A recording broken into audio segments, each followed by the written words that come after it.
pilgrimage. So then he goes on pilgrimage. There he meets Uddhava, and he expressed his desire to hear about Srimad Bhagavatam. So Uddhava, being in age-wise, he is very junior to Vidura, and also there present Maitreya Muni, who is much elder in terms of age. So as an etiquette, as a maryada, he Uddhava instructs Vidura to take the instruction from uh, Maitreya Muni. So this is called as Maryada Vyatikrama. So when a senior Vaishnava is there, the junior should give an opportunity to the senior Vaishnava to speak. So this is called as Maryada. If somebody transgress that, it is known as Maryada Vyatikrama. This we will be reading in the third canto of Srimad Bhagavatam when this particular chapter comes where Vidura inquires about self-realization. That time we will deal in detail. So then Vidura, after getting instructions from Maitreya Muni, he returns to he returns and returns to Hastinapura. When he comes back, there was a jubilation in Hastinapur. So everybody they thought they regained their consciousness. Then there was a conversation between Yudhishthira Maharaj and Vidura.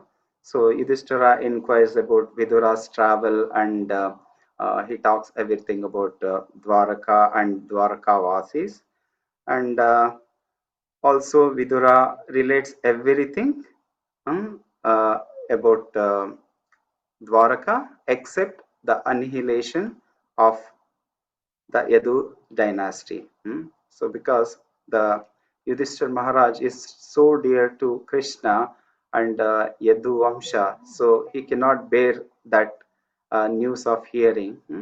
So, as the chapter we dealt earlier, when something, by providence we will come to know about it, though there is no need of, emphasizing too much on what has happened. So nowadays you see, if something mishap happens, the news coverages, they make it such a big thing. So anyway, or whatever happens, yeah, the information is good, but at the same time, there need not to be so much, importance to be given on such topics. Anyway, in due course of time, the people will come to know. So that's what instructions we get from the conversation between Yudhishthira Maharaj and Vidura. And further, Vidura stays in Hastinapur. Why he is staying here? So he doesn't want any material opulence. He don't want to live in a kingly palace and enjoy. No, his purpose of staying in Hastinapura is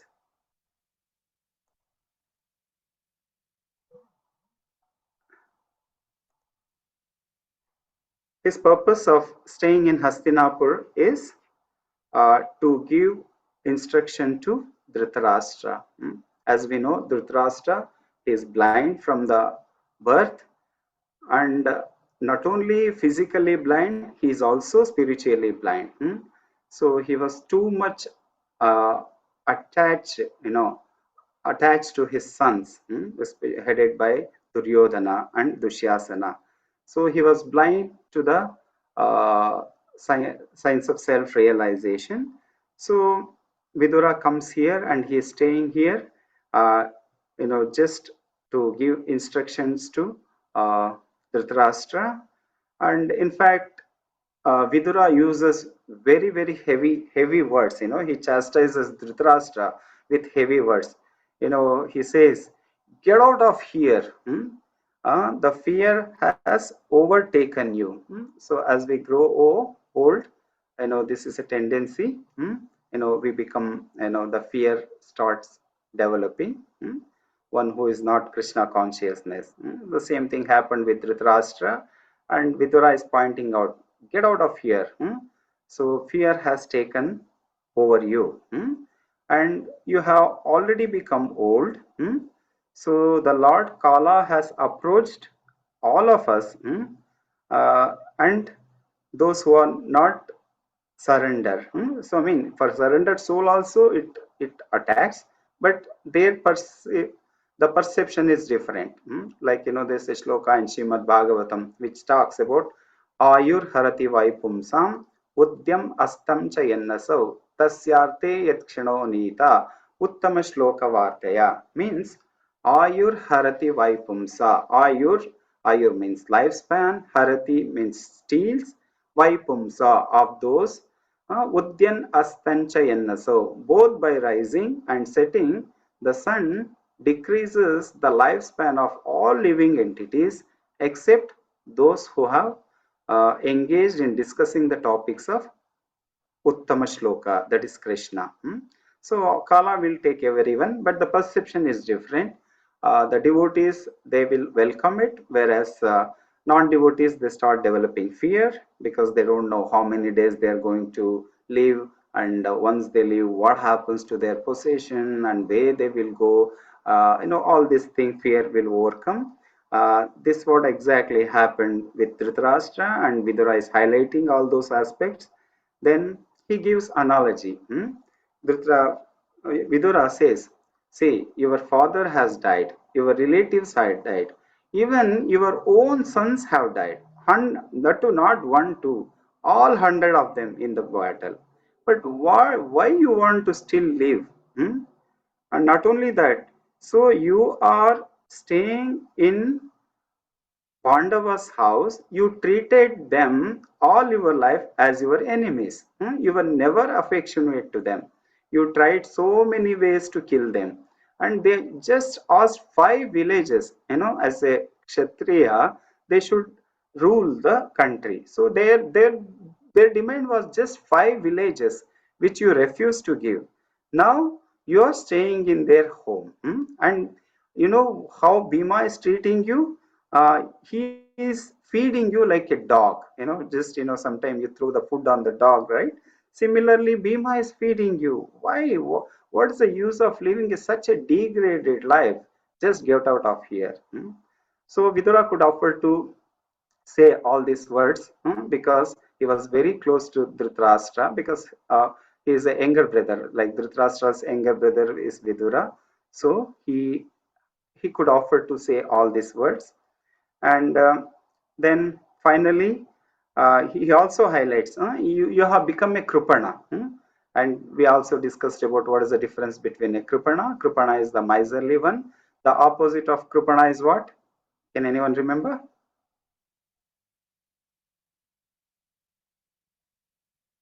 Uday Prabhu, Rao Prabhu, Sushil Prabhu. Yes, Rao Prabhu. Not able to recollect. We discussed in the length. Yeah, we discussed it. Yeah. So anybody remembers? Uday Prabhu? Sushil Prabhu? No, Prabhuji. Very simple. It also ends with now only.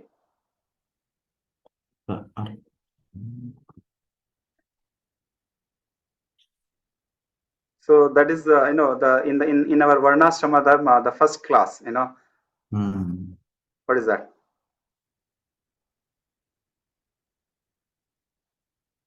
There are 4. Brahman. Yes. The opposite word of Kripana is Brahmana. Okay. So then also he highlight you in your life you never became Narottama, means highest of mankind. So Narottama is the one who engages all his senses in the service of the Lord. He is called as Narottama. So then he chastises Dhritarashtra, and finally Dhritarashtra, without informing, he leaves the home along with Gandhari, and also Vidura also follows them. And then Yudhishthira, when he comes to know his uncles were missing, he starts lamenting, and he goes to Sanjaya, and Sanjaya also feel very morose. He says, my master has cheated me without informing. He left. He says that.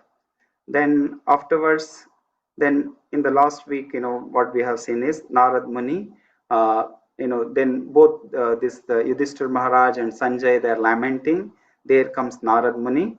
Narad Muni, then he shatters Yudhishthira's lamentation, and he says, Narad Muni, he gives the philosophically dispels all the illusion of Yudhishthir Maharaj. So that has been what has been discussed till last class. Now we have 6 more verses for the day, so we'll cover that and we'll see what happens in this. So when Narad Muni's instructions, he gives wonderful things. Narada reveals the future movement of Dhritarashtra and Gandhari and Vedara. In the verse 51 to 51, we have seen. He says this these three, Dhritarashtra, Gandhari, and Vidura, they have gone to Himalayas and they have gone to Saptasrota, where the Ganges is divided into 7 branches for the satisfaction of Saptarishis. Then Dhritarashtra is engaged in Ashtanga Yoga. So in Ashtanga Yoga, he is engaged in Ashtanga Yoga. That's what has been discussed till last class. So we will see now.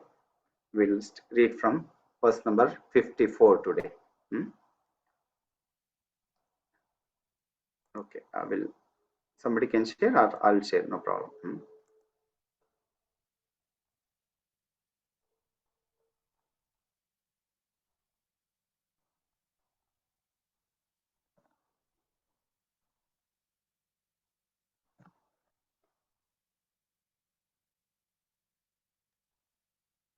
I can share, Prabhuji, if you wish. Yeah, you can share. Yeah. You're co-host, right? I made you co-host. Okay.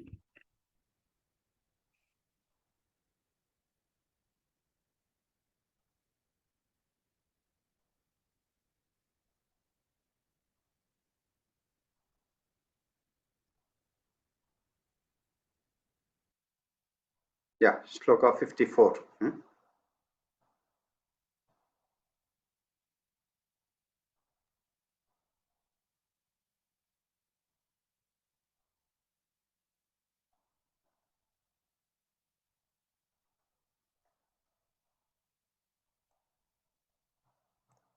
Rao Prabhu, Hare Krishna.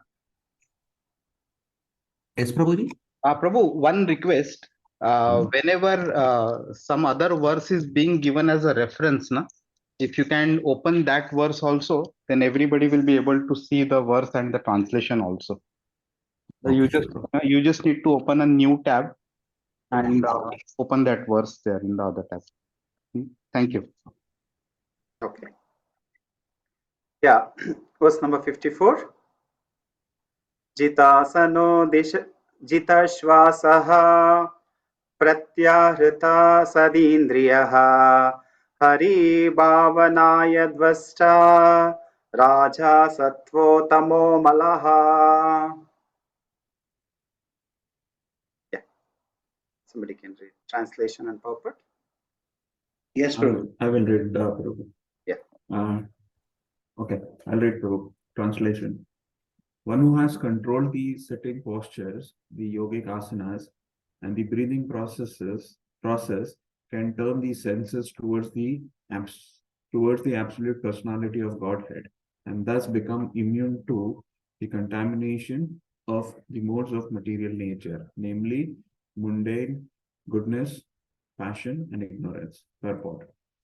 The preliminary activities of the way of yoga are asana, pranayam, pratyahar, dhyana, dharana, etc. Maharaj Dhritarashtra was to attain success in those preliminary actions because he was seated in a sanctified place and was concentrating upon one objective, namely the Supreme Personality of Godhead Hari. Thus, all his senses were being engaged in the service of the Lord. This process directly helps the devotee to get freedom from the contaminations of the 3 material modes of nature. Even the highest mode, the material mode of goodness is also a cause of material bondage. And what to speak of the other qualities, namely passion and ignorance. Passion and ignorance increase the material propensities of hankering for the material enjoyment. And a strong sense of lust provokes the accumulation of wealth and power. One who has conquered these two base mentalities and has raised himself to the platform of goodness, which is full of knowledge and morality, cannot also control the senses, namely the eyes, tongue, the nose, the ear, and touch. But one who has surrendered himself onto the lotus feet of Lord Hari, as mentioned, can transcend can transcend all influences of the mode of material nature and be fixed in the service of the Lord. The Bhakti Yoga process, therefore, directly applies the senses of the loving service of the Lord. This prohibits the performer from engaging in the material activities. This process of turning the senses from the material attachment is to attachment to the loving transcendental service of the Lord is called pratyahara, and the very process is called pranayam, ultimately ending in samadhi or absorption in pleasing the Supreme Lord Hari by all means. Hare Krishna. Thank you. Thank you, Krishna Sir Prabhu. So can we go a little up? Yeah. So here, after going to the place of Sapta Stotra, which is a very sanctified place, Dhritarashtra, he sat for doing yogic asanas. So it starts with there are 8 Ashtanga Yoga. It is called as starts with asana, pranayama, pratyahara, dharana, then dhyana, samadhi. So all this will one elevate to the higher consciousness. So this is what Dhritarashtra is doing here. So he goes to that place of the pilgrimage place of Sapta Sutra. There he is engaged himself in engaging all his senses. And this yoga process is clearly elaborated in the 6th chapter of Bhagavad Gita. So the Lord has, clearly explained how one should do it. He should go to a place, where there is no much commotions. It has to be a very sanctified place, very, silent place. And, he should sit. It should not be too high. It should not be too low. And there he should sit and he should concentrate, the elaborated process he has given there. So by doing that yoga process, one can elevate to the higher consciousness and attain the Supreme Lord. So this is in Kali Yuga, this is a bit difficult process, because as we have seen in the 6th chapter itself, Arjuna was telling, Lord, it's very difficult for me to do all this process. What is the simple process? The simple process, Chaitanya Mahaprabhu has given us to take up to the chanting of the holy name. So you can chant the holy name. So in wherever you are there, you need not to go to any secluded place and you have to do all this rigid process. You can simply, wherever you are there, sthane sthita shruti gatam. So in wherever the condition, whatever the condition, wherever you are, you can simply sit and chant the holy name and read the shastras, associate with devotees. We get the same benediction, same result as performing, even much higher result than performing this yoga process. The yoga process, with it will brings up to the stage of the only it will give the liberation, but it will not give you the pure bhakti. So in the coming verses we will see what so what is the advantage of doing bhakti, that we'll come to know. So we'll move on to the next verse. Yeah, so here Prabhupada writes, in this verse itself, the bhakti yoga process therefore directly applies the senses to the loving service of the Lord. This prohibits the performers from engaging in any material activities. This process of turning the senses from material attachment to the loving transcendent service of the Lord is called pratyahara. The very process is called pranayama and ultimately ending in samadhi or absorption, or in pleasing the Supreme Personality of Lord Hari by all means. So even the Ashtanga Yoga also finally brings to the stage of Samadhi, so which can be attained by devotees simply by taking to the process of chanting. So we will move to the next verse, 55. Yeah. Vijatmani samyojya kshetragne प्रविलाप्यतं ब्रह्मण्यात्मनमाधरे गताम्बरम् इवाम्बरे. Yes, Prabhu.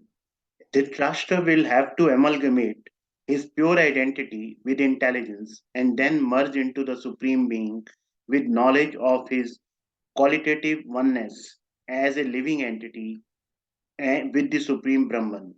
Being freed from the blocked sky, he will have to rise to the spiritual sky.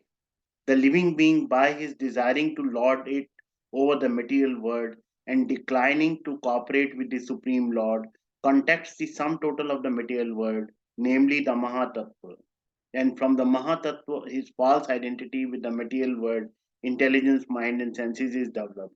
This covers his pure spiritual identity by the yogic process. When his pure identity is realized in self realization, one has to revert to the original position by amalgamating the five gross elements and the subtle elements, mind and intelligence, into the Mahatattva again.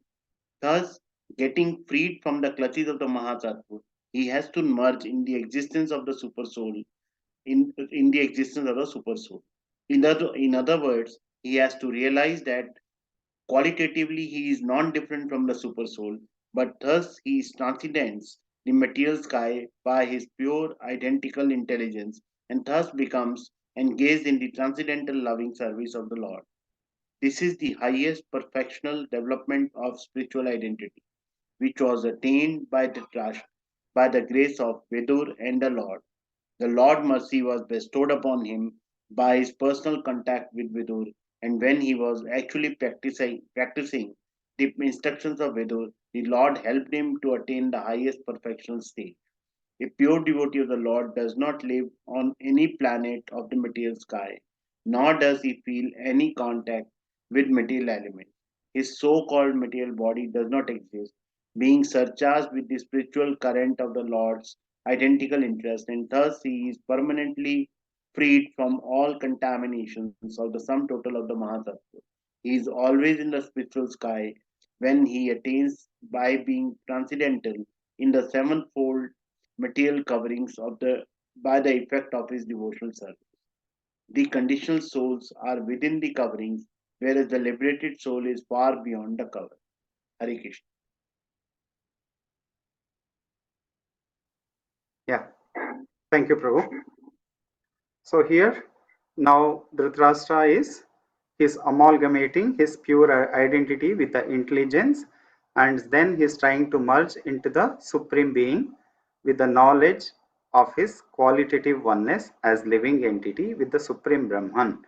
Being freed from the blocked sky, he will has to rise to the spiritual sky. So Prabhupada, he has given wonderful purport here. See, first and foremost, we came to this material world because we wanted to lord over the material nature, and we are declined to cooperate with the Supreme Lord. So then Lord sent us here to this material world, which is technically called as Mahatattva. So which is comprising of 24 elements. And so then after coming here, what happens, it's a very thick covering. And the example is given, this material world is compared to a coconut. Coconut has got a very thick covering, right? Similarly, this material world, here this material world, it's so thick, for which you require sun and moon for the illumination. Whereas spiritual sky, we don't require all those things.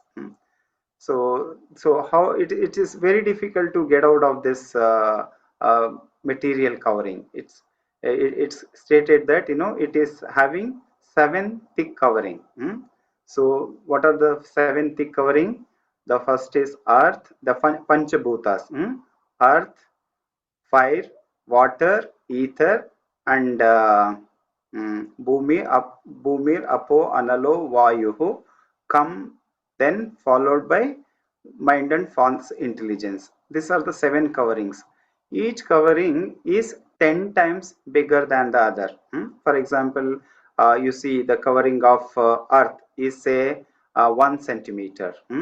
The next covering, Bhumir Apo, next water, next covering is water, which is 10 centimeter. Then the third covering of fire will be 100 centimeter.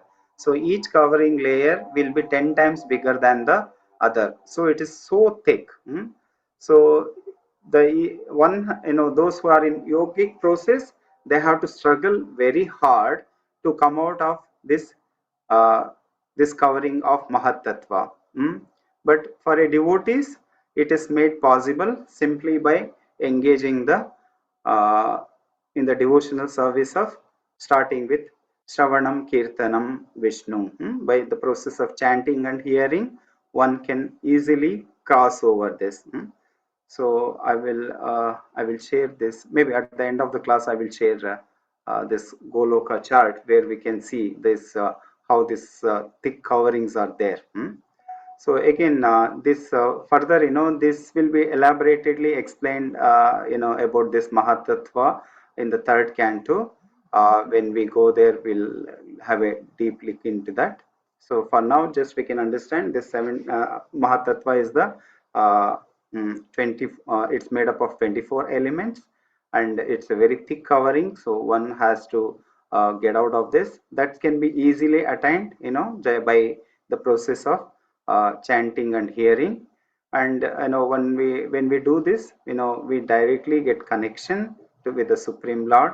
Then it becomes easy to transcend this material world. Otherwise it is very difficult to come out. So that is what is it's given here. Then we'll move on to the next verse. Prabhu, Prabhu, Yeah. yeah, Sushil Prabhu, continue, please. say in Bhagavad Gita 13.6 and 7, they mentioned some 24 items, where the 24th item was unmanifested Pradhan Mahatattva. Actually, nowhere we can find a proper, matlab, as a beginner, what exactly is Mahatattva?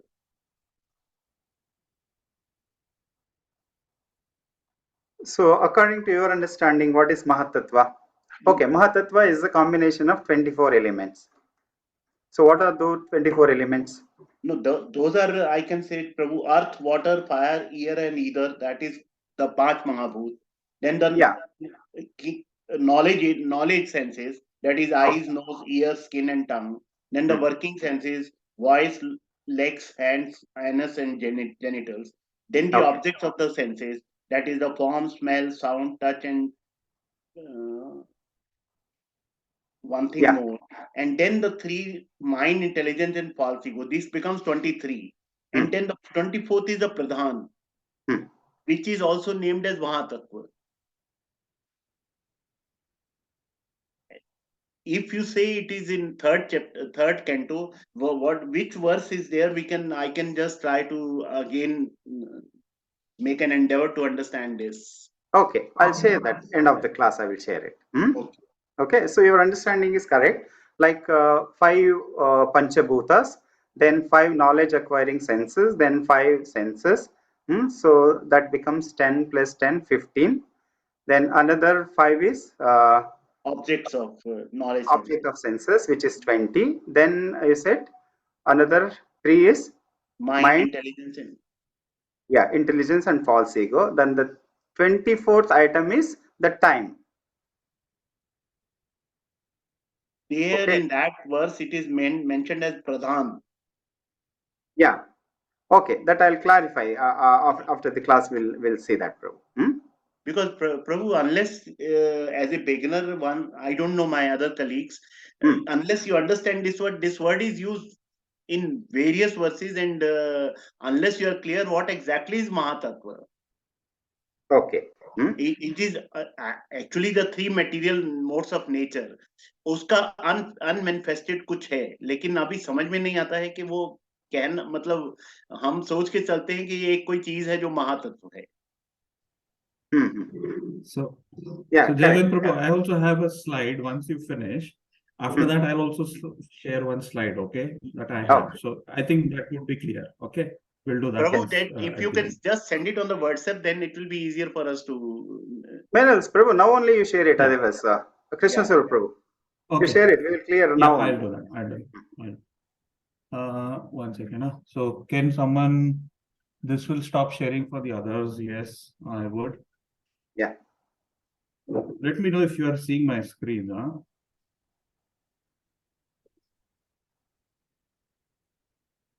Can you see the screens? It is Yes, coming Prabhu, up yes. now. Okay, so I'll just try to, because since this was Pradhan and Mahatattva, this is what came in. So this chapter of modes of material nature, it's all connected to that. And this is the first shloka where, it is somehow mentioned that Lord Krishna has different energies.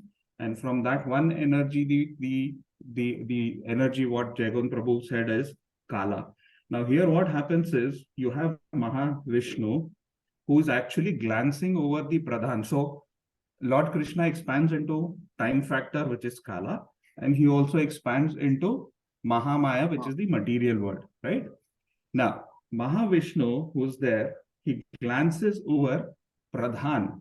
Now, it is mentioned that Pradhan is nothing but an inactive material nature. So, Pradhan typically is saying material nature, but it is in an inactivated form. So, when Mahavishnu glances, from there comes the Mahatattva. And Mahatattva is actually a activated material nature, which is when he glances, the Pradhan becomes Mahatattva, which is nothing but an activated material nature. From that activated material nature, which is Mahatattva, comes Ahankar. And when Ahankar gets combined with goodness, you get mind. When it combines with passion, you get buddhi. And when it combines with ignorance, you get ether, air, fire, water, and earth. And then from passion with ahankar combination comes buddhi, comes kamendriya, which is the senses, hand, legs, mouth, anus, rectum. And also with passion comes the knowledge acquiring senses, which is ear, skin, eyes, tongue, and nose, through which you can say sound, touch, form, and smell happens. So if you look at it, when Mahavishnu glances to the Pradhan, which is inactivated material nature, becomes which is activated material nature. And from there, all these various elements, they come out. Okay, this is how This it is is. very clear, Prabhu. This is Yeah. very clear. Yeah. Can you share it on our this group, sir? Yeah, I'll do that. Yeah. Thank you, Krishna Sir, Prabhu. Yeah. Sushil Prabhu, is it clear now? Yeah. And the So, way it has been, because how each sense generates something else, that yeah. is because this Mahatattva was always a problem right from Bhagavad Gita. Okay. Now But we you have see. not reached to that chapter. Otherwise, I would have troubled Mr. Subal Prabhu. Very nice. Now you see, Prabhu. Now you go. Yeah. How did Ahankar come give birth to fire, earth, and all those? That I am not able to understand. Like some are connected to person, some are connected to nature. I am still not able to digest this whole thing. Some senses are of a person, some are how the person is made. Like Panchatattva, when we talked about earth, fire, and all those are our, like how we are formed using those, right? Yeah. But again, ahankara is a part of a human being. Uh, And how did that give birth to again earth, fire, and sun? Earth, fire, and water and ether. okay, It is Prabhu, reversed. that's okay. Yeah, Prabhu, that we will cover it at the end of the class. I have one more presentation on that topic. I'll share with you all. For a time being, you try to understand now, you try to clear what is Pradhan. Pradhan and Mahatattva in simple word, now with this slide, it made very clear to everyone. So Pradhana is like you go to a supermarket, you buy so many groceries, you all put everything in one bag and bring it at home. So, just you kept it, the whole bag is, unpacked. That is called as Pradhana. Then when you open it and you segregate it as different items, that become Mahatattva. In simple language, if you want to understand. Okay, so see that's how you understand it. What is Pradhana and what is um, Mahatattva. Okay, Prabhu, is that clear? Yes, Prabhu. Yeah, should we go ahead? So that we'll discuss that later about how ahankara comes and other things. So, Prabhu, is that okay, Prabhu? Prabhu, Subal here. Yeah. So one point here. So Sushil Prabhu and Uday Prabhu, in the third canto, when Maitreya Muni is explaining to Vidur the good amount of description of creation as a phenomenon happens there.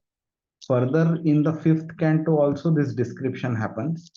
Again, in the 11th canto, an additional description happens when Navayogendra is explaining also. So in different details, these descriptions are happening. So we will definitely cover. It may take a little time, but definitely we will cover all these points. So just at a summary level, Uday Prabhu, to your answer to your question would be, when we take a drop of water from an ocean, it contains a certain quantity of salt in it, but that salt is not visible. Okay, similarly, and we can say that the salt is in some kind of subtle form. Similarly, the ahankar, although it is subtle and it mixes with the goodness, passion, and ignorance, although they are subtle, they actually have the potency to create something which is not subtle. And that is the reason why the material elements, the physical elements get created. And this is properly explained in that creation as a philosophy in the third, fifth, and 11th canto. So we will look at that in detail. Jagan Prabhu, Okay. I have one question. If you have time, can I ask it? It is. Prabhu, we know from Garga Samhita that Dhritarashtra was like a devotee of the Lord, and he was given the duty to perform this particular role, as part of the complete Mahabharata, as a kind of an enactment. Now, when he has performed his role quite well, and he is supposed to go back to the Lord, I couldn't understand why the amalgamation aspect, and that too into the Supreme Brahman, is being talked about here for Dhritarashtra. No, because he is a devotee, he has to go back to the Lord, right? Why should he merge himself into Supreme Brahman? Why can't he go directly to the Lord?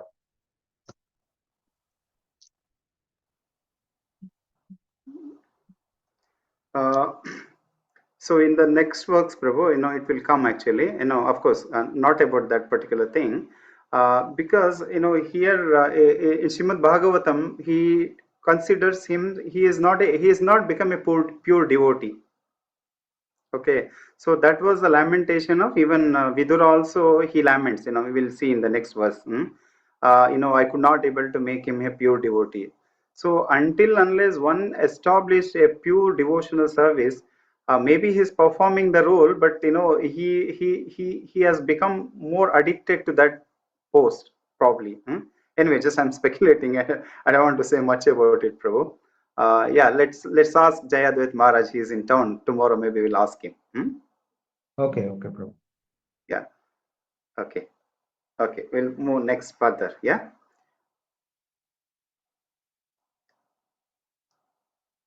Okay. Shloka number 56. Yeah. Dvastamaya gunadharko niruddha karanashayah nivrittha nivartita kilahara aste stanur ivachalaha tasyantaro yam mai vabuhu sanyasastikala karmanah. Hare Krishna. I'll read Prabhuji. Yes. Translation. Hare Krishna. You will have to suspend all the actions of the senses, even from the outside, and will have to be impervious to interactions of the senses, which are influenced by the modes of material nature. After renouncing all material duties, he must become immovably established beyond all sorts of hindrances on the path. Purport. Dhritarashtra had attained by the yogic process the stage of negation of all sorts of material reaction. The effects of the material modes of nature draw the victim to indefatigable desires of enjoying matter. But one can escape such false enjoyment by the yogic process. Every sense is always busy in searching for its food, and thus the conditioned soul is assaulted from all sides and has no chance to become steady in any pursuit. Maharaja Yudhishthira was advised by Narada not to disturb his uncle by attempting to bring him back home. He was now beyond the attraction of anything material. The material modes of nature, the gunas, have their different modes of activities, but above the material modes of nature is a spiritual mode, which is absolute. Nirguna means without reaction. The spiritual mode and its effect are identical. Therefore, the spiritual quality is distinguished from its material counterpart by the word nirguna. After complete suspension of the material modes of nature, one is admitted to the spiritual sphere, and action dictated by the spiritual modes is called the devotional service or bhakti. Bhakti is therefore nirguna, attained by direct contact with the absolute. Jai Srila Prabhupada. Yeah. Hare Krishna. So now what he has to do next, he will have to suspend all the actions of the senses, even from the outside, and will have to impervious to the interaction of the senses, which are influenced by the modes of material nature. After renouncing all material duties, he must become immovably established beyond the hindrance on the path. This is the now Dhritarashtra has attained yogic process by negation. Negation means by he started rejecting all external senses and he is focusing within. And so now he is fully concentrating on the Lord, and he wants to get out of this world. Here Prabhupada clearly mentions, every sense, is busy in searching for its food. The eyes, they want to see all beautiful things. The tongue, it want to taste, and also it want to talk ill of others. Like each and every senses, are busy in finding its own food. But now by the yogic process, Dhritarashtra could able to stop control all those senses. Now he is focusing on he's trying to amalgamate his senses on the supreme.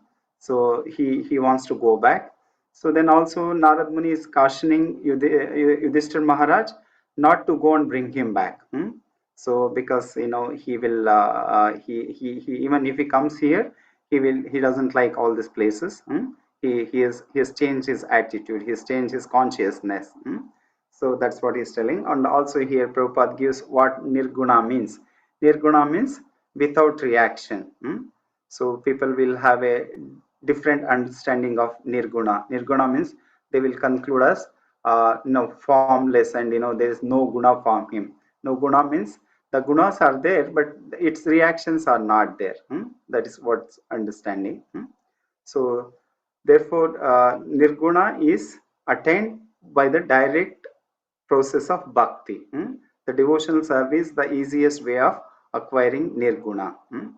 So that's what is stated here. So we'll quickly cover, because I'll present one more presentation on the creation, because a lot of things have come up. Another 3 verses we'll quickly run through. Shloka number 57.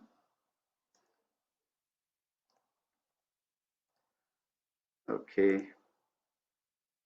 Sava adyatanadrajan parata panchamehani kalevaram hashyati svam tacha basmi bhavishyati. Yes, sir. Yeah, somebody can read. Sure, Prabhu, I'll read. Hare Krishna, translation. O King, he will quit his body most probably on the 5th day from today, and his body will turn to ashes. Purport. Narada Muni prophecy prohibited Yudhishthira Maharaj from giving to the place where his uncle was staying, because even after quitting the body by his own mystic power, Dhritarashtra would not be in need of any funeral ceremony. Narada Muni indicated that his body by itself would burn to ashes. The perfection of the yoga system is attained by such mystic power. The yogi is able to quit his body by his own choice of time and can attain any planet he desires by turning the present body into ashes by self-made fire. Okay. Yes. So here Narad Muni is telling, from 5th day from today, he is going to quit his body, and no need of bringing his body here and perform funeral for him. He is going to burn his body by virtue of his yoga power. That's what is Narad Muni is instructing Yudhishthira Maharaj. We are moving to the next verse.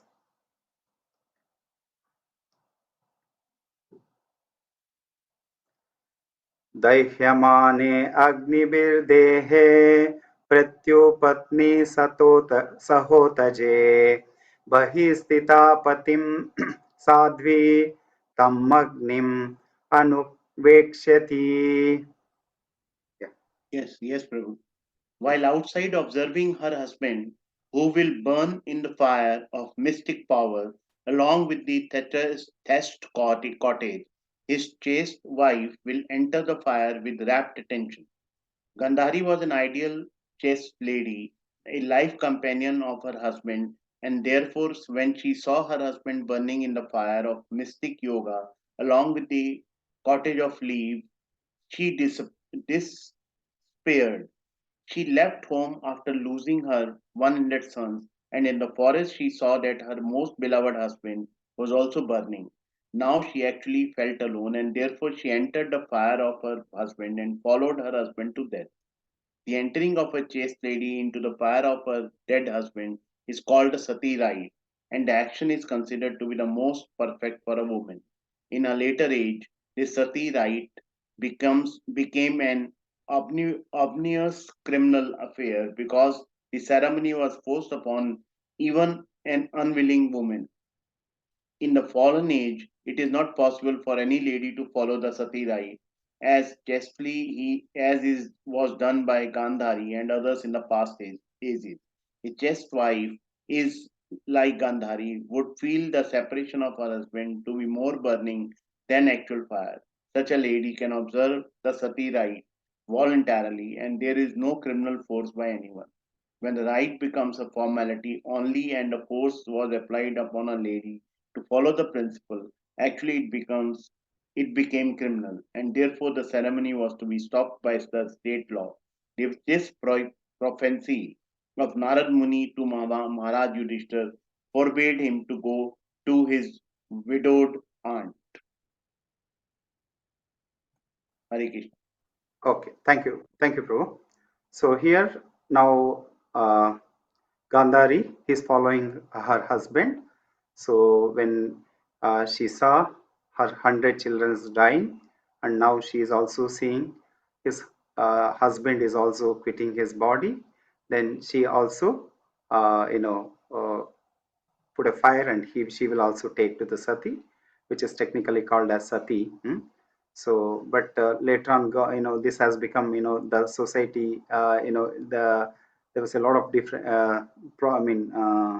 obstruction in the society. Means the so-called society leaders, they started forcing this for an unwilling woman, so that government has to intervene and they have to stop. They put a law, but voluntarily it was allowed. And here, Gandhari is doing voluntarily. Nobody is forcing her to do it.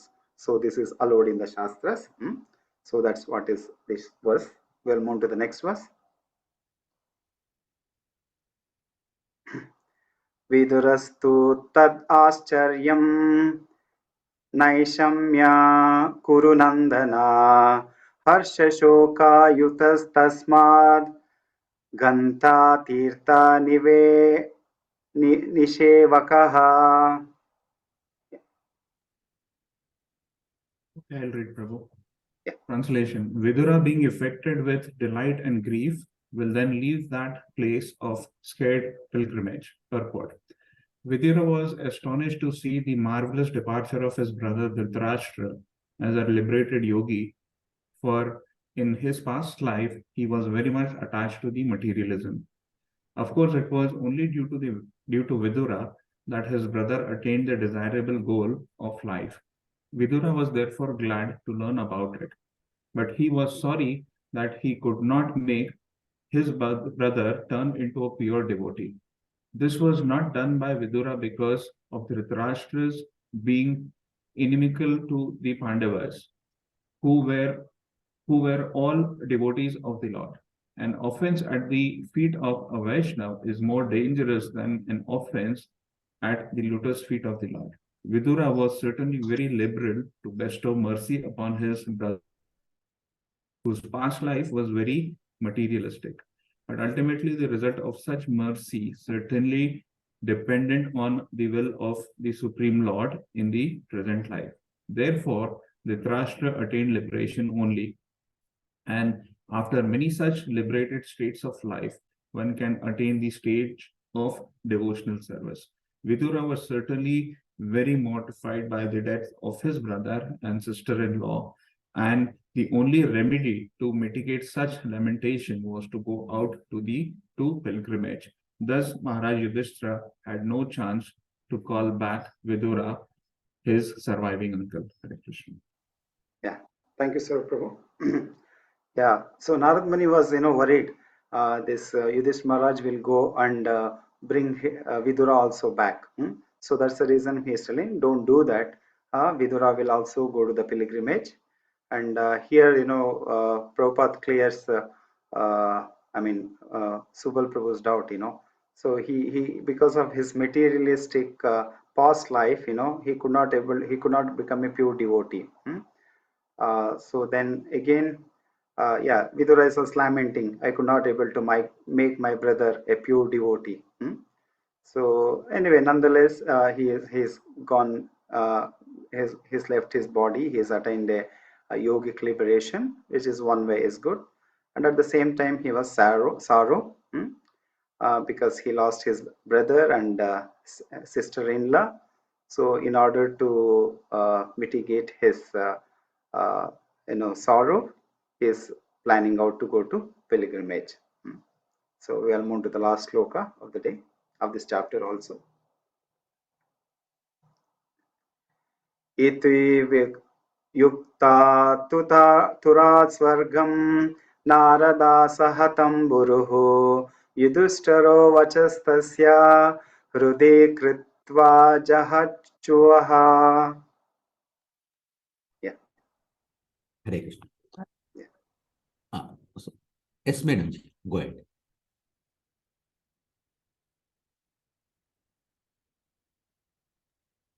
Fine. Hare Krishna, Prabhu. Yes, if you want to say, you can say, Prabhu. No, Mataji, please proceed. Okay. Translation. Having spoken thus, the great sage Narada, along with his Veena, ascended into outer space. Yudhishthir kept his instruction in his heart and so was able to get rid of all the lamentations. Purport by Srila Prabhupada. Jai Srila Prabhupada. Sri Narad Ji is an eternal spaceman, having been endowed with a spiritual body by the grace of the Lord. He can travel in the outer space of both the material and the spiritual worlds without restrictions and can approach any planet in unlimited space within no time. We have already discussed this previous life. We have already discussed his previous life as the son of the maid servant. Because of his association with the pure devotees, he was elevated to the position of an eternal spaceman and thus has freedom of movement.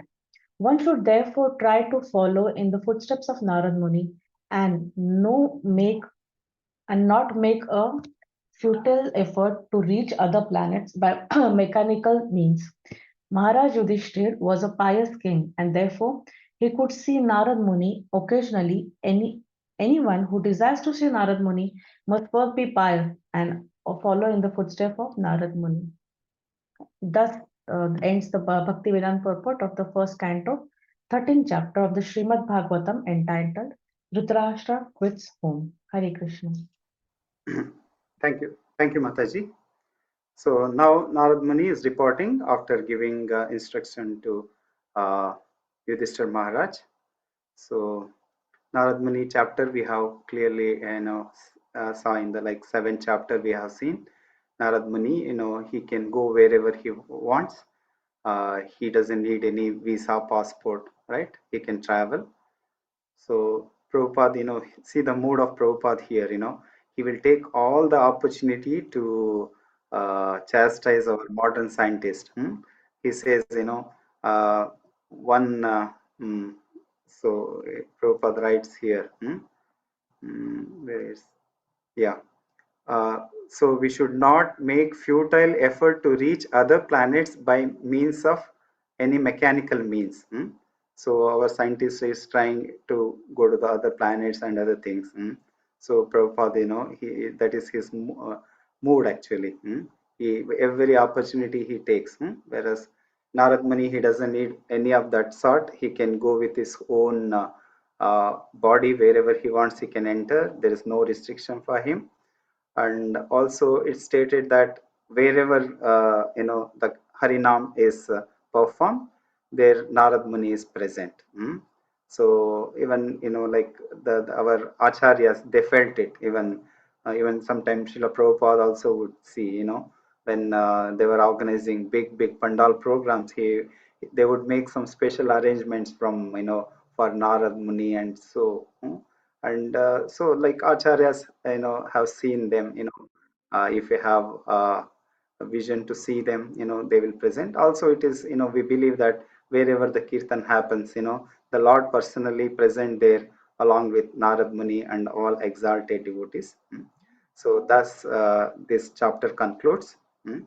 So since the topic came about that creation, if you have time, so I can present, from the creation about the third canto from Srimad Bhagavatam. Is that okay with you all? It takes another probably around 15 to 20 minutes. Yes, Prabhu, please. Yeah. Oh, I'm fine. Yeah. I will remove this screen share, Rao Prabhu. Sure, Prabhu.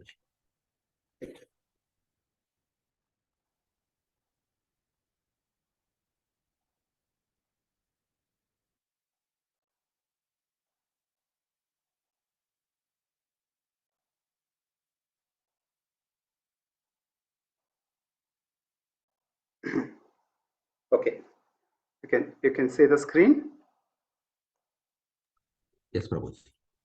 Yeah. Actually, this was the presentation I have presented for Bhakti Vaibhav.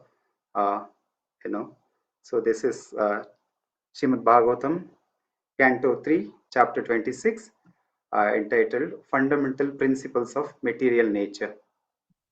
Okay. Prabhu, Yeah. Prabhu, can you make this full screen? If you click on view, on the left. No, not that. Left. Move your pointer to left side, left. In the middle. Okay. Move to the left, Prabhu. Left, not right. So, Okay. Prabhu, on the toolbar, you have full screen. Yeah, exactly. In the center. No. Further more Yeah, left. More. Left. Yeah, full screen. Yes. Yeah, full screen page. Okay. You can see this now. Yeah, perfect. Yeah. Okay. So anyway, this chapter talks about Sankhya Yoga. So what is the benefit of Sankhya Yoga? Just I'll quickly run through this. So one can be released from the influence of modes of material nature, and other benefit of Sankhya Yoga is by which the knot of material attachment to this material world are cut. So then we'll see what it is. Supreme Personality of Godhead. He is the Supreme Soul. He is a Purusha. He has no beginning. He has transcendental to the material modes of nature and beyond the existence of this material world. He is perceivable everywhere because he is self-effulgent, and by his self-effulgent luster, the entire creation is maintained. Okay, then in Bhagavad Gita, he confirms this himself. Aham sarvasya prabhu. He is the source of all material and spiritual and material world. Everything emanates from him. And the wise who perfectly understand, knows this, engage in the transcendental service of the Lord, that he confirms. And also in the Srimad Bhagavatam also, it stated chapter 3, Canto 3, chapter 26, verse 4, as his pastime, the Supreme Personality of Godhead, the greatest of the great, accepted the subtle material energy which is invested with three material modes of nature and which is related with Vishnu. The sloka goes like this: Saesha Prakritim Sukshman Daivim Gunamayim Vibhuhu Yadrichayopagatam Abhyapadyata Leelaya. So now it comes to this, the difference between Purusha and Prakriti. Prakriti is material principles, whereas Purusha is spiritual principle. Prakriti is the substance, whereas the Purusha is the spirit. So Prakriti is manifestation and Purusha is the cause. Then Prakriti is the divine without and Purusha is divine with. Okay, so this is what. Now coming to our main discussion, Pradhana, Prakriti and Mahatattva. So what is Pradhana? Pradhana is material nature in its subtle stage. The reaction of the total elements does not take place. The undifferentiated sum total of material elements. The cause and effects are not clearly manifested. Means everything is hidden. There is not manifested. Is not the time element. The conditions of the material nature immediately previous to its manifestation is called pradhana, when material energy is not manifested and non-differentiated. This is pradhana. So what is prakriti? Prakriti is manifestation of the total material elements are manifested by the interaction with the three modes of material nature. In simple word, it is manifested, but again it is non-differentiated. Now comes Mahatattva. So Mahatattva is manifested and differentiated. Okay, again Pradhana. Pradhana is what? Prabhu, the aggregate. Yeah. Prabhu, Yeah. So when does Prakriti get created? By the glance. By the glance of The Mahavishnu. Yes. And then from that comes Mahatattva, is it? Yes.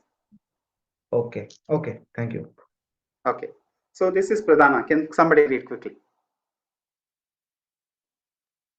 The aggregate elements, namely the 5 gross elements, the 5 subtle elements, the 4 internal senses, the 5 senses for gathering knowledge, and the 5 outward organs of action are known as Pradhana. The sum total of the 24 elements described herein is called Yonir Mahad Brahma. This is 14.3, right? Yonir Mahad Brahma. But this particular verse is from the Srimad Bhagavatam. Okay. Yeah. So, Prabhu, four internal senses are mind. I'll giving the breakup for Prabhu. In the next slides, you will see that. Okay, okay, sorry. Okay. Sushil Prabhu, you can read this. Yes, Prabhu. Five gross elements: earth, water, fire, air, and ether. Five subtle elements: smell, taste, color, touch, and sound. The senses for acquiring knowledge and the organs for action. 10. Auditory sense, the sense of taste, the tacital sense, the sense of sight, the sense of smell, the active organ for speaking, the active organs for working, and those for traveling, generating, and evacuating. Okay. This slide is clear? Yeah, yeah. 20 senses are clear, right? 20 elements are clear now. That is true. Yes, yes. Okay. Next. 4. The internal subtle senses: mind, intelligence, ego, and contaminated consciousness. This is something new. Yeah. And the mixing element is time, This counted is, as the 25th element. yeah. Of course, in Shastras, in some places, like they consider this 24th element as time also. But in this particular third canto, it's the 24th item is called as contaminated senses. No, contaminated consciousness.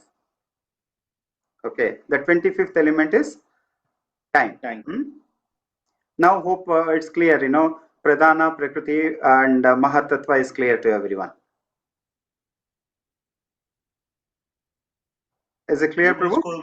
उसमें भेज दीजिए ना जरा. Sure. I will, as a class ends immediately, I will share with Subal Prabhu. Okay. Next, further, you can go through this.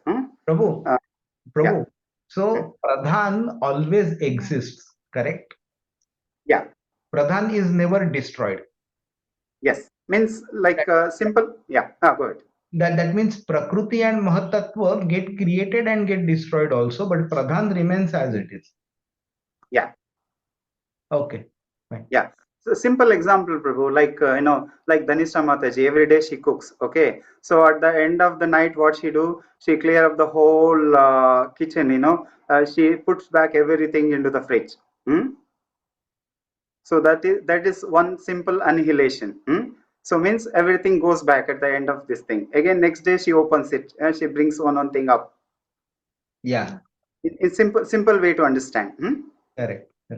Yeah. So again, Prakriti. So when the Supreme Lord glances over Prakriti, this Mahatattva gets activated. Can somebody read the slide? Manifested stage of existence, but not differentiated. It is not destroyed at time of annihilation, swallows the darkness, and covered the effulgence at the time of desolation. Yeah. So all this, Prabhu, it remains, Prabhu. It enters to the Vishnu. It enters into the stomach of Vishnu. So you mean to say Mahatattva also remains? Yeah, it remains. Yeah. Okay. Mahatattva, the material ego, goodness, passion, and ignorance. Okay. This material ego is the first cause of this whole material creation. If ego is not there, probably there would not have been creation of this material world. Who asked this question? This ego, they were referring to on personal level. So Uday Prabhu's question, Prabhu, is quite interesting actually. So material ego is subtle, goodness, passion, ignorance are also subtle. So how can two subtle things come and merge and create a third product which is physical? Uday Prabhu, correct my understanding if your question is right. Yeah, that is one. And one more thing is we started off with the Panchabhutas, right? That was the whole, I think Prakriti is first is Panchabhutas. And Panchabhutas, like in this slides, what I could understand is it is created from the subtle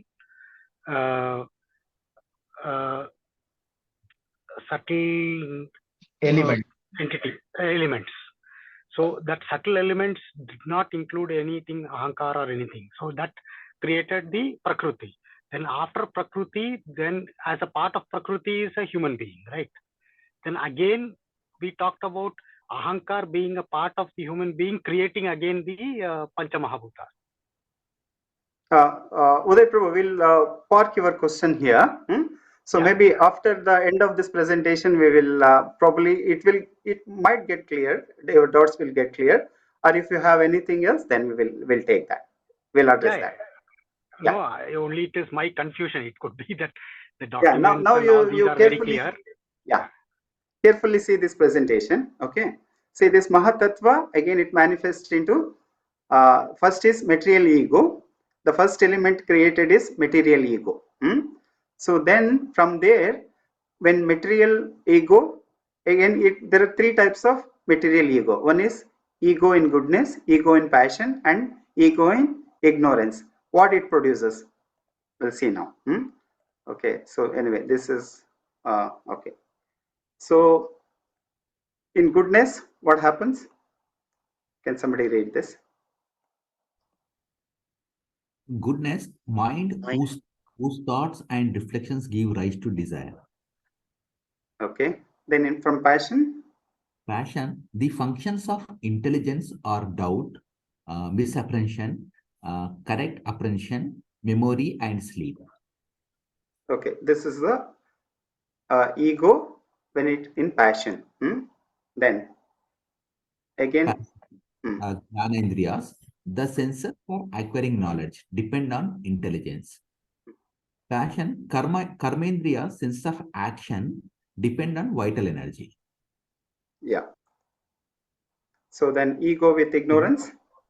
Yeah. Ignorance, sound, like ethereal sky, sense of hearing, etc. Yeah. So means, so from the ignorance comes the sound. The sound is the eternal sky. So we cannot hear this until we have the sense for hearing, which is ears. Similarly, the touch. Touch is gets into air and sense of touch. Yeah. So the air, when if you take your hand in front of the fan, you will feel the air, right?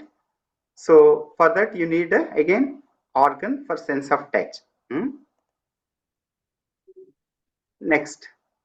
Then fire plus ice sees the different forms in color. Yeah. Then water and tongue. So basically from taste. Yes. And for odor, it is from earth and the olfactory sense. Okay, so now this addresses our Uday Prabhu's questions. Okay, this is from Srimad Bhagavatam, second canto, verse chapter 5, verse 22 to 32. We put it in illustrative thing. See, first, Mahatattva. Mahatattva, from the false ego and ignorance, first element generated is ether. So ether means sky. Okay. So how we'll perceive it? There is a sound in the sky. So that is we can hear a sound. Okay, that's the first element. Then the second element is air. So for air, we can perceive it too. One is sound, and we can hear the when the air blows, it makes some sound, right? At the same time, we feel the touch. Then again, when the third item created, which is fire, which is having three. One is sound. One is also touch, means you can feel the hotness. Then also it has got a form. The fire will acquire, whichever the form you put into that. Then from the Mahatattva with false ego, then the fourth element produced is water. So water is again, it has got taste, it has got form, again it has got touch, and it also makes some sound. Then again Mahatattva with false ego, the fifth element created is earth, which has got all the five things, which is odor, we can smell the earth, then it taste, then it has got a form, it has got a touch, then it is sound. Then again, Mahat Tattva when it comes in contact with passion, so then what happens? Then it generates 5 Gyanendriya and 5 Karmendriya, which is ear, touch, eye, tongue, nose. Then Karmendriyas, legs, hands, anus, genitals, and voice. Then Mahatattva with goodness, mind, it creates the mind. Then it's a directional moment for the demigods. Okay, it's a bit technical. When you read the chapter, we'll get it. So when all these elements are unmixed, now all these elements are generated. Okay, but it is not unmixed. It is not in a mixed condition. Then what happens? When all these elements are unmixed, the Supreme Personality of Godhead, the origin of creation, along with the time, work, and qualities of the modes of material nature, entered into the universe with a total material energy with 7 divisions. What are those 7 divisions? Which we discussed this, right? Okay. So the first layer is, this is the universal egg, the Brahmanda, where the Virat Purusha stays. The first covering is earth. The second covering is water. We have seen, this one layer to other, it is 10 times bigger than the other. So then the third layer is air. Then the fourth layer is sky. Fifth layer is sky. Then sixth is ego. Then Mahatattva. So this is the Virata Purusha, whose body, the 14 planetary system or his spots, which was lying on water, and he is divided into many departments. Prabhu, Okay. Prabhu, in the previous slide, shouldn't air come before fire? Not this one, not this. The next one. No. No. No. Yes. This one. Shouldn't, after sky, it should be air and then it should be fire, right? Bhumi Apo Analo. This is correct. No? Bhagavad Gita 8.5. Bhumi Apo Analo. Yeah. This is interchange. Yeah. Okay. Because yes. from the kinematics perspective also, air has less than fire. Fire has form, but air doesn't have. Yes, bro. Correct. Sorry, I'll make that correction. Okay, thank you. This is Bhagavad Gita verse. Bhumir Apo Analo Vayuhu Tam Mano Buddhirevacha. Okay. Yes, bro. So now from the Supreme Personality has got everything. He's got mouth, he's got organ of speech, the god of fire, he's got 2 pairs of nostrils, then he has appeared the olfactory sense and ascends prana, vital air, olfactory sense, wind god, pair of eyes, the sense of sight, sun god, the pair of ears, the auditory senses, the Dig Devatas who preside over the directions, his skin, the hair, mustache, and beard, and all the herbs and drugs became manifested, and then his genitor also appeared. After this semen factual procreation, the god who presides over the water appeared. So do you think with this, the Lord has generated? Apart from that, all these things will come. And in spite of that, the Lord could not able to awaken. Anyway, we'll read this. This is also. Can somebody read this slide? Yeah, Prabhuji.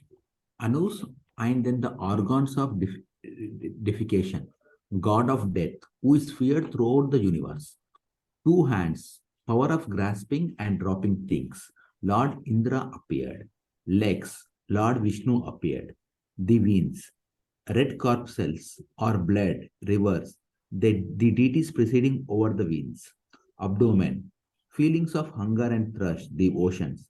Heart, mind, moon, intelligence, Lord Brahma. False ego, Lord Shiva. Consciousness and the deity presiding over consciousness. when the demigods and preceding deities of the various senses, they wanted to wake their origin of appearance, but upon failing to do so, they re-entered the body of the Virat Purusha one after another in order to wake him. Okay, so the above listed, the items started entering the Supreme Personality of Godhead, Virata Purusha. Okay, so but Virat Purusha refused to be awakened when the god of the fire entered his mouth with the organ of speech. Then the god of wind entered his nostril with the sense of smell. The sun god entered the eyes of the Virata Purusha with the sense of sight. The predominating deity of the direction entered through his ears with the sense of hearing, but still the Virat Purusha did not get up. Okay, next bro. Somebody can read. Virat Purusha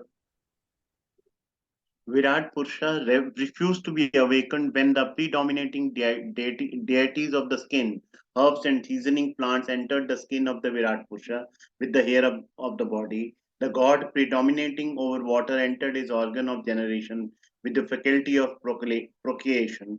The god of death entered his anus with the organ of defecation. The god Indra entered the hands with their power of grasping and dropping things. Virat Purusha refused to be awakened when Lord Vishnu entered his feet with the faculty of locomotion. The rivers entered his blood vessels with the blood and the power of circulation. The ocean entered his abdomen with hunger and thirst. The moon god entered his heart with the mind, but the cosmic being would not be roused. Virat Purusha refused to be awakened when Brahma also entered his heart with intelligence. Lord Rudra also entered his heart with the ego. When the inner controller, the deity presiding over the consciousness, entered the heart with reason, at that very moment the cosmic being arose from the casual waters. Okay, so when the inner controller, the deity presiding over consciousness, entered the heart with the reason, at that moment the cosmic being arose from the causal ocean. Okay, next. When a man is sleeping, all his material assets, namely the vital energy, the senses for recording knowledge, the senses for working, the mind and the intelligence, cannot arouse him. He can be aroused only when the super soul helps him. Yeah, it's clear, right?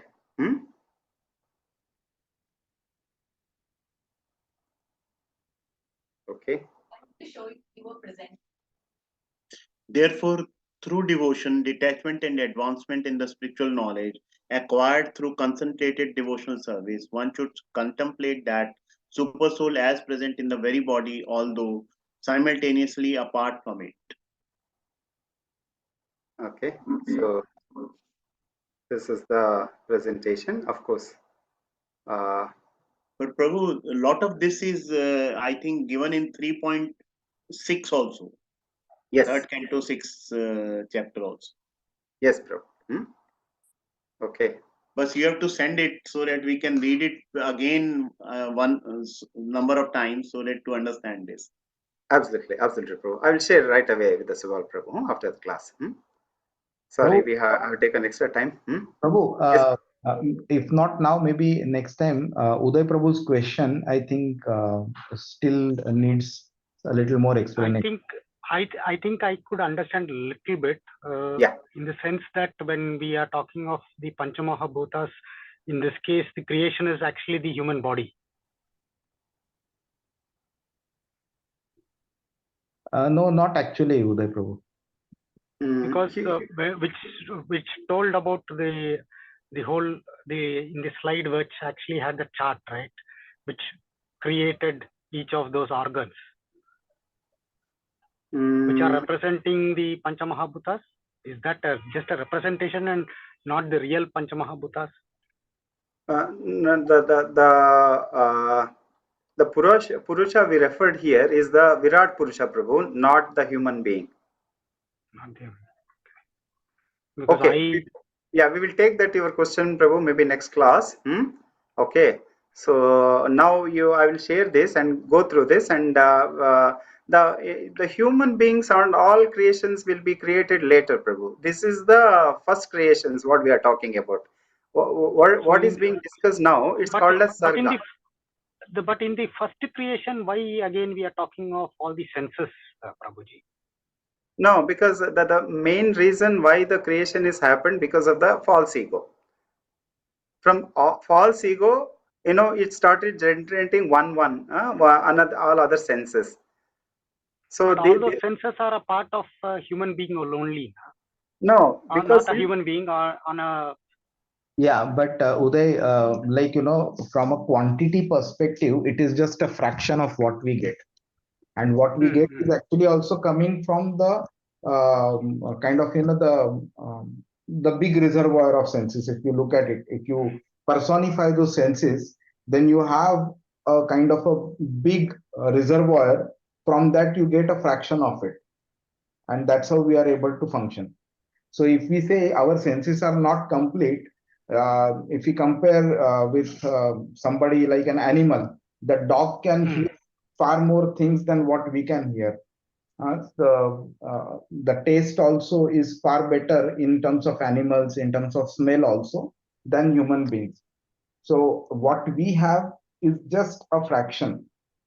But the principal sense or the senses are created at the time of creation, and when the human body is created, a part of it is given to us depending on what we deserve. Yeah, absolutely, Prabhu. Since it is existing in the first place, so we are enjoying it. Like example, like you have like nowadays, 3G, 4G, all this technology is there, right? Since there is a tower and there is a technology, we are getting it on our mobile phone. Our mobile phone is not capable of having all those things, since it's there is so many infrastructures like satellite and exchanges and all these things are there. Our mobiles are capable of receiving such what do you call such messages or such instructions, right? Yeah. So it is in that way. It's a bit complex, Prabhu. But as you go on studying further, your doubts will be get clear. And this what we are talking, it is a sarga, which is created by the Supreme Lord. So then comes your secondary, Brahma creation will come. It will come in other chapters. Okay. Thank you, Prabhuji. Yeah. Thank you. So Prabhu, it's not so easy to understand creation of the Lord. Yeah, so I know, Prabhu, it's very difficult, and I don't think in those days we'll be able to do more than one verse. Yes. and another point is, the creation in its own complexity in Bhagavatam has been explained at 4 different places in 4 different cantos. So it is complex, and it has been explained at different details. So yes, I have gone, Prabhu, up to 3.6 or so, where matrimony is telling, but he is just narrating one small paragraph, and things are over, which is really not going in the mind, actually. And this Mahatattva is always, now again, after looking to the sides, we'll try to understand that. Yeah. Okay. So, Okay, Prabhu, Harish. Thank you very much. So we have taken 40 minutes extra. Please apologies. Only Prabhu, 10 Hare minutes. Krishna. Thank you, Prabhuji. Only to me, sir. I raised this point. No, it's good. It's good, Prabhu. So it's always good. Like our Srimad Bhagavatam is like that. Prabhu, there are 3 types of peoples are benefited. One who inquires, one who answers, one who listens. So it's a refreshment for everyone. Thank for everyone supports Subal Prabhu, Krishna Swarup Prabhu, and everyone. So thank you for pitching in and clearing our doubts. When we discuss the Prabhu, then everything will get clear. Otherwise, if you have something, then it will remain forever. It will never be clarified. So please free to open and clarify your doubts, whatever you have. Thank you, Prabhu. Thank you, Prabhu. Thank you, Hare Prabhuji. Dandavat pranam. Grantha Srimad Bhagavatam Hare Krishna. ki jai. Jai. Srila Prabhupada ki jai. Jai. Hari Bo Premanande Hari Bo. Hari.